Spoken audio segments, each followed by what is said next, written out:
Então vamos lá, vamos começar a fazer um vídeo. Como que abre um Samsung Lite.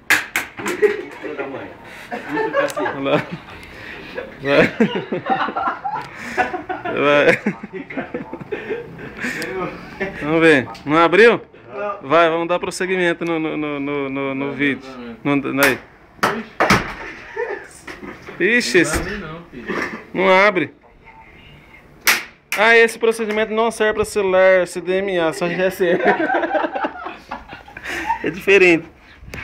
Aí, não abre essa pega não, moço. Nem riscou. Ele é resistente. Nem riscou. Teste da qualidade. Vamos... Esse aí passou pelo teste de segurança. Esse aí nem passa perto de metro.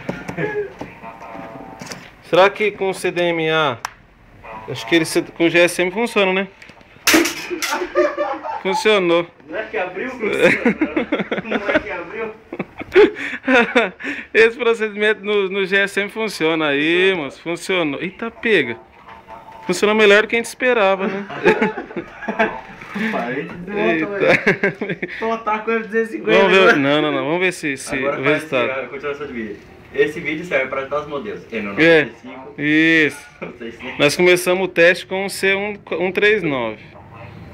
Serve para um N95, 600, LG Vilt. É, iPhone. KP Desse 570. jeito, assim. O touchscreen não quebra, né? Ele já é... Vamos ver quem participou. Quem participou do serviço.